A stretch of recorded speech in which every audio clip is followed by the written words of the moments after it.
Sir नमस्कार। नमस्कार sir जी। Sir क्या नाम है आपका? रविंद्र झाड़े सर जी। रविंदर जी कहाँ से आए हैं आप? मैं नएगांव आठनेर तहसील बैतूल से आया हूँ, मध्य प्रदेश से।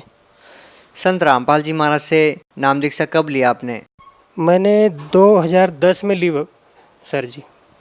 संत रामपाल जी महाराज से नाम दीक्षा लेने से पहले आप क्या भक्ति साधना करते थे? मैं सभी देवी देवताओं की भक्ति करता था और खासकर हनुमान जी की भक्ति करता था। मैं हनुमान जी के मंदिर में जाता था, शनिवार का व्रत रखता था और रामायण का पाठ करता था। सर आप भक्ति पहले कर ही रहे थे तो फिर आपने संत रामपाल जी महाराज से नाम दीक्षा क्यों ली?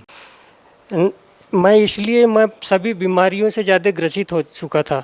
इन भक्तियों को करते हुए बीमारी में मेरे घर में बहुत ज़्यादा प्रवेश कर चुकी थी और इसी कारण से मुझे एक भगत जी ने भक्ति सौदागर को संदेश दिया। उसमें मैंने पढ़ के मुझे ज्ञान हुआ कि यहाँ पर मुझे राहत मिल सकती है।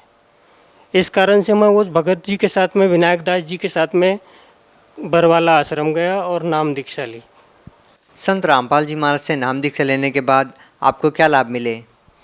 वहाँ जाने के बाद मुझे आध्यात्मिक लाभ हुआ, भक्ति का पता चला कि वास्तव में यथार्थ भक्ति क्या होती है और जो भक्ति मैं कर रहा था वो कितनी सत्य थी। इस बात का मुझे वहाँ पर ज्ञान हुआ और भक्ति फिर मैंने इस भक्ति को की जिससे मुझे जो अस्थमा की बीमारी थी और वह पूर्ण रूप से ठीक हो चुकी है आज की स्थिति में। सर आप जो ये साथ में लेके आए हैं रिपोर्ट्स, ये किस बारे में है? यह मेरी जो अस्थमा की जो शिकायत थी इसके बारे में मैंने नागपुर में टेस्ट करवाया था, नागपुर हॉस्पिटल। सर कौन से हॉस्पिटल में करवाया था आपने? मैंने अपोलो हॉस्पिटल, जहां डॉक्टर राजेश स्वर्णकार जी से करवाया था ट्रीटमेंट। क्या कहा आपको उन्होंने? उन्होंने बताया कि आपको अस्थमा की शिकायत है और इसके लिए आपको दवाई लेते रहना पड़ेगा और परहेज आदि करते रहना पड़ेगा। आपको जो अस्थमा की बीमारी थी क्या वो दवाई लेने से ठीक नहीं हुई? दवाई लेने से कुछ हद तक ठीक होती थी और फिर पुनः वापस हो जाती, जैसे और मौसम परिवर्तन हुआ तो बीमारी वही ज्यों की त्यों हो जाती। पूर्ण रूप से कैसे ठीक हुई? पूर्ण रूप से मैं जब इस अध्यात्म ज्ञान से जुड़ा और ये भक्ति को जैसे की मैंने, वैसे मुझे धीरे धीरे करके 1 साल के बाद ये पूर्ण रूप से ठीक हो चुकी है मेरी बीमारी। आज मुझे किसी भी प्रकार की गोली आदि लेने की ज़रूरत नहीं है। इसके अलावा आपको और क्या लाभ हुए? इसके अलावा मुझे घरेलू भी, जैसे धन संपत्ति, सभी चीज़ में लाभ हुआ और परिवार में भी सुख शांति हुई। सर क्या आप कोई नशा करते थे पहले? नशा में तंबाकू बीड़ी आदि का नशा करता था। तो फिर कैसे छूटा?